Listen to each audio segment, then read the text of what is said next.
Hey guys, welcome back to my new video. Today we are going to take a look at top 10 most high-end games. Final Fantasy 15. It wasn't until 2018 that PC players could experience Final Fantasy 15 for the first time. FF15's PC port features excellent scalability, but that visual fidelity comes at a price: performance. With your settings cranked to the max, FFXV is one of the most graphically demanding RPGs you can find, even when compared to more modern titles like Baldur's Gate 3 and Starfield. Despite its age, Final Fantasy 15 requires a monstrous PC to run at high refresh rates. That's because the recommended specs are for 30 FPS, not 60. Higher refresh rates will require a generational leap from your GPU and CPU. The only GPU that can run this game at 4K resolution with 120 FPS is a 4090. Not many last-gen titles can say the same. The Last of Us Part 1. The Last of Us Part 1 got off to a rocky start for PC users. Naughty Dog's excellent story was sabotaged by a PC port with rampant bugs, memory leaks, and a voracious appetite for VRAM. The good news is that most of those issues have been fixed after its release. Even with optimization updates, TLOU is still a difficult game to run on most systems. You'll need an RTX 2070 Super paired with a Ryzen 5 3600X to hit the game's recommended specs, targeting 1080p resolution at 60 FPS. Thanks to DLSS and FSR2, it's possible to achieve higher FPS targets on mid-range systems without any major compromises to visual quality. Dragon's Dogma 2. Dragon's Dogma 2 is a highly demanding open-world title for most PCs. The minimum requirements alone ask for a GTX 1070 and Ryzen 5 3600 just to run the game at 1080p resolution at 30 FPS. This is an optimistic estimate, as the game's various hub towns place immense pressure on your system's CPU. The recommend settings aim for a 4K experience at 30 FPS, suggesting a system with at least an RTX 2080 and Ryzen 5 3600X, although a stronger CPU is needed for the game's hub areas. If you want to make use of ray tracing, then you'll need a 30 series RTX GPU or better. Resident Evil 4 Remake. Resident Evil 4 Remake is the perfect remaster of a timeless classic. Capcom has overhauled the visuals of RE4 to deliver a much more immersive experience without compromising on the game's original tone and atmosphere. But as with all remakes, those graphical improvements come with higher system requirements. Capcom recommends a GTX 1070 and Ryzen 5 3600 to experience RE4 at 1080p 60 FPS. Certain sections can drop the frame rate below this, however, so a stronger GPU is recommended. This is especially the case if you plan to run high-resolution textures, as certain scenes can reserve up to 8 GBs of VRAM. To avoid crashing at max settings, an RTX 3070 or higher is recommended. Star Wars Jedi: Survivor. Star Wars Jedi: Survivor launched with one of 2023's worst PC ports. The game's constant shader compilation stutters and poor GPU utilization led to a jittery, unplayable experience for many. Respawn has since released multiple post-launch patches to address these optimization issues. An RTX 2070 and Ryzen 5 5600X are recommended to run this game at 1080p.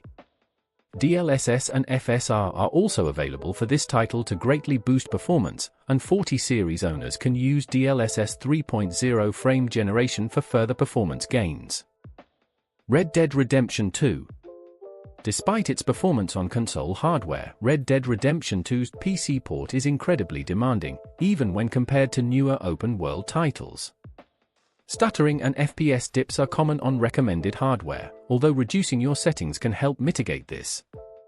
The recommended requirements aren't anything to laugh about either. For NVIDIA users, a GTX 1060 or above is absolutely crucial for a great experience. AMD users will need to opt for a Ryzen 5 1500X or above to get such results. Should you meet those requirements, you'll get to experience the most visually impressive Rockstar game to date with few issues. And for those with RTX 30 series cards, give this game a try at 1440p to give your GPU a serious workout. Metro Exodus. Metro Exodus supports real-time ray tracing technology and takes full advantage of NVIDIA's RTX graphics card lineup. Players planning on running the game on lower settings might have issues, as the game offers only a few possible tweaks to improve performance for lower-grade systems. Benchmarks by PC Gamer on lowest settings reveal an average of under 60 FPS on anything worse than a GTX 1070. Cranking everything up to the max is going to require an RTX card like the 2060 or above. It's not the most performance-heavy FPS on the market, but Metro certainly rewards powerful PCs with jaw-dropping visual fidelity and a great story. Ark: Survival Ascended. Unreal Engine 5 titles continue to raise the bar for graphical fidelity, and no game exemplifies this better than Ark: Survival Ascended. This UE5 remake of Ark: Survival Evolved takes advantage of UE5's Lumen and Nanite features to create a visually striking upgrade from the original. As with the game itself, you'll need a few upgrades before you can experience the joys of taming a T-Rex. The recommended specs suggest an RTX 3080 GPU and a Ryzen 5 3600X. You'd expect those specs to be tailored for 1440p, but in-game performance begs to differ. If you want to experience Ark at high resolutions and frame rates, you'll need a top-of-the-line PC and a little bit of luck. Cyberpunk 2077. You're going to need a fairly powerful PC if you want to explore Cyberpunk's Night City. This game chews through your system memory, requiring at least a GTX 1060 and 12GB of RAM to play on minimum settings. If you want to bring out the beauty of Cyberpunk's dystopian setting, you'll want a rig that can handle ray tracing. The recommended specs can handle low RT, but you ideally want an RTX 3080 Ti or higher for a more noticeable lighting upgrade. Even with those specs, Cyberpunk will struggle to maintain a consistent frame rate at times. And if you want to play this game with path tracing at max settings, you'll need a powerhouse of a PC, quite literally, as only the RTX 4090 and a top-tier CPU can run Cyberpunk at these metrics consistently. It might have become harder to run with Update 2.0, but there have never been more performance options at your disposal. DLSS, frame generation, and a plethora of settings have made it easier than ever to play Cyberpunk on modern systems. Alan Wake 2.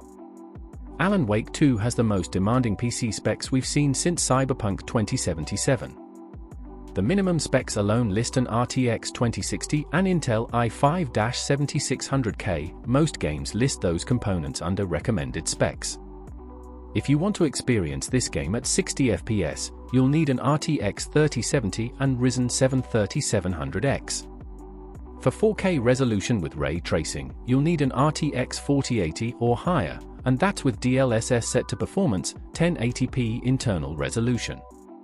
It only becomes clear when playing Alan Wake 2 as to why these requirements are so absurd. As Digital Foundry reported, Alan Wake 2 uses forms of software ray tracing to greatly improve the quality of its reflections and ambient occlusion. This makes the game visually striking at even the lowest settings, but Alan Wake 2 becomes downright photorealistic when you enable path tracing, a setting that only the RTX 4080 and 4090 cards can handle. Thanks for watching. Hope you guys liked the video. If you did, consider subscribing for more content.